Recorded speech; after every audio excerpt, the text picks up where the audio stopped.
Hey everybody, get on in here. I hope that sounds good because this is going to be we're having a bad storm, y'all. It's thundering and lightning. The poor dog's crawled in behind Robert's chair in her little cave. So I got my tea and the lightning is flashing and thunder is booming. Thunder boomers. So get you a cup of something warm and wonderful, and we're going to try to figure out what God has in store for us this afternoon. I don't know if it sounds perfect or not. I don't like that P word. But I do know rain is good. Rain brings flowers, and flowers bring smiles. So I've got my teapot. We're going to pick a topic out of our little teapot. I'm going to dig around in here. I got one. So what I do next is I put the teapot toward the back of my shelf and I move my little wise old owl up front. And then I know what tomorrow. Here we go. Raining in South Mississippi. I guess it is. Hurricane Barry has turned back into tropical storm.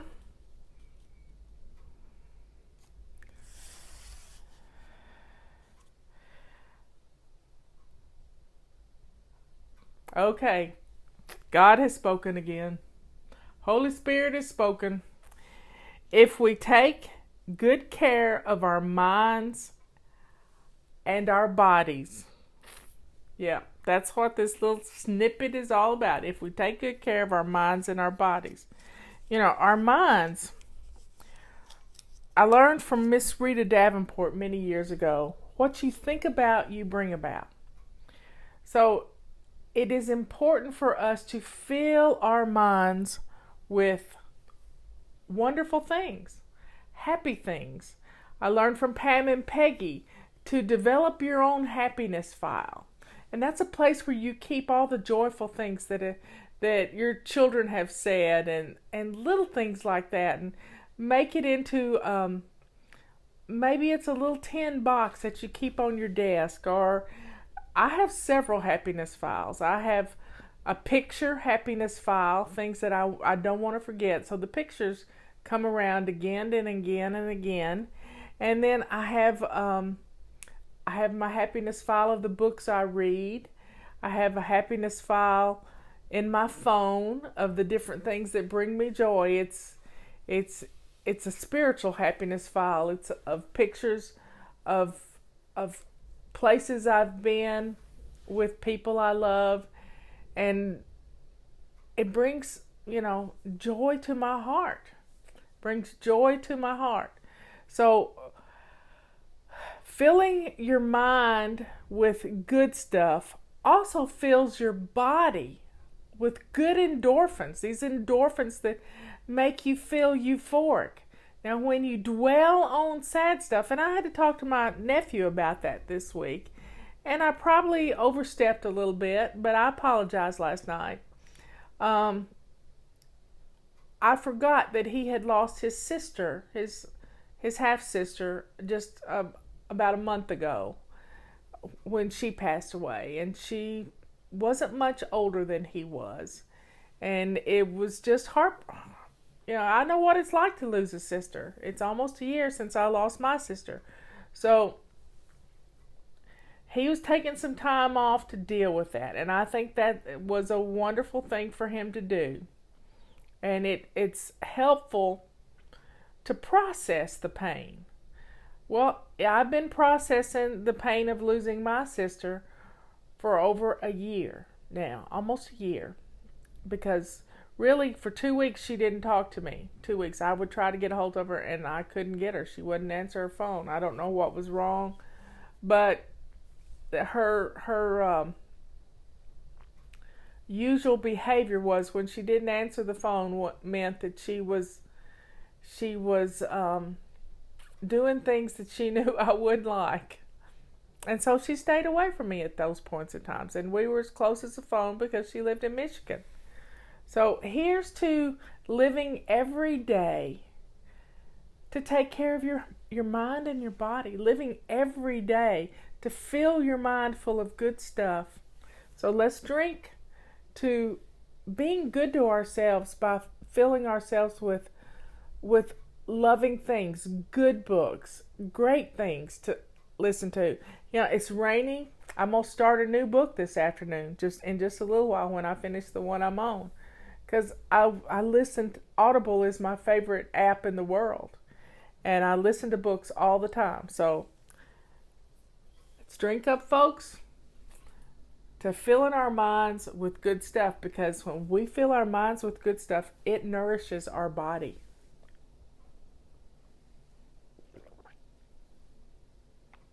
Oh, that is so wonderful.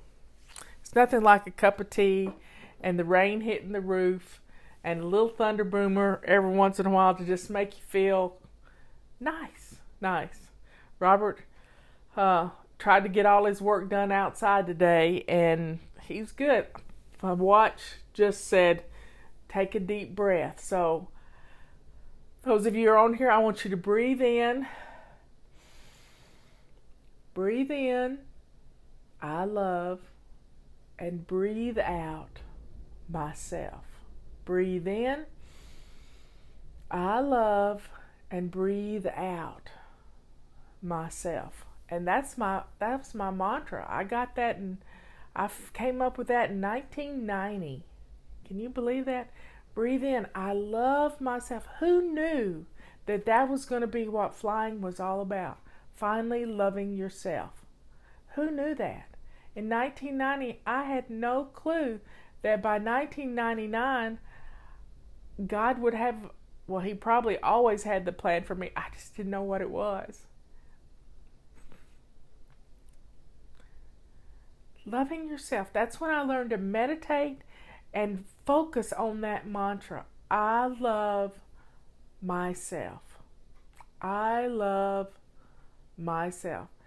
Breathe in and breathe out. And that's going to just concentrate on your breathing, because you can slow your breathing down. Let's see. I get to check my heart rate here too. But I'm talking at the same time, so my heart rate doesn't drop when I'm running my mouth. Oh, I'm so proud of someone who I don't see her name on here, but 33 days without smoking, that calls for a big thumbs up and a heart. I am blessed. I have never had a cigarette. Never had a cigarette.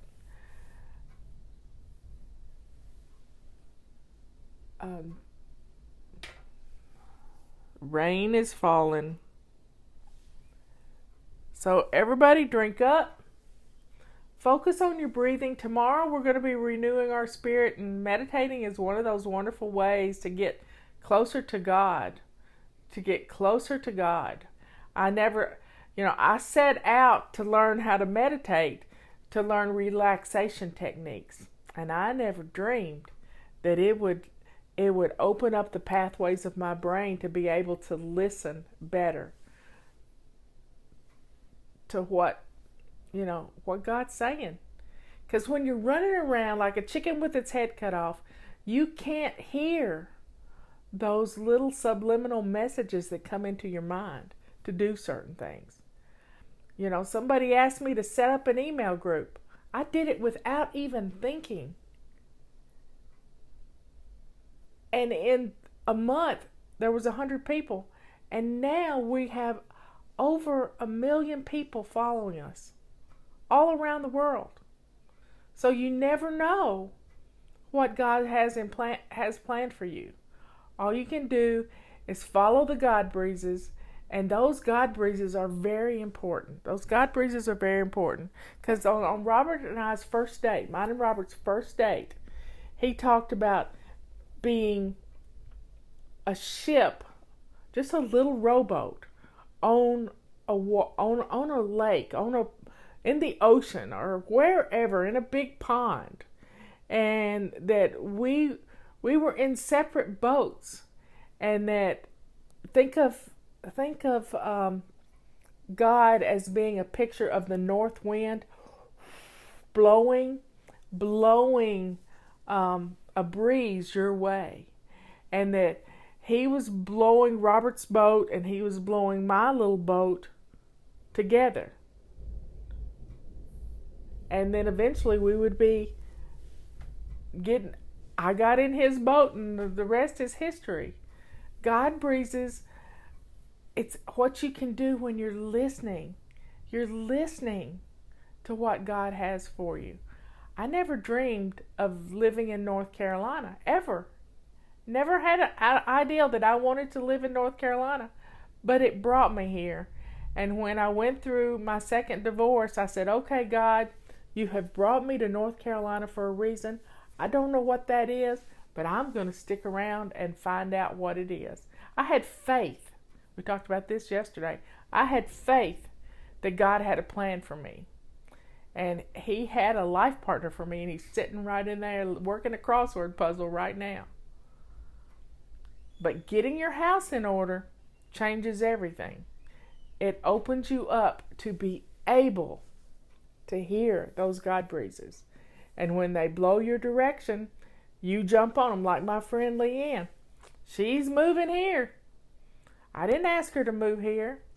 The breezes are bringing her back this direction. She loves North Carolina. She's been living in Colorado. Now it's time, and this move is costing them a lot of money because it costs a lot to move from west to east. Whew. So folks, enjoy your tea. Take some time to just fill your mind with wonderful stuff. Maybe read a novel, not a self-help book. Read a novel just for fun. And there's some good ones out there. The Mitford series was about up around Blowing Rock. That's a great series of books. I can't put one down until I've started the other one. It's just fast. Well, y'all, have a good rest of the day. I smacked just then. That's the... Have a good evening. I think I might even hunker on the couch a little while and just relax because I've got all my work done. So I will see you tomorrow at 3 o'clock. Not today, not tomorrow at 11, tomorrow at 3. We only do one show on Sundays. I love you all, and I will see you later. Bye. Oh, here's to God breezes.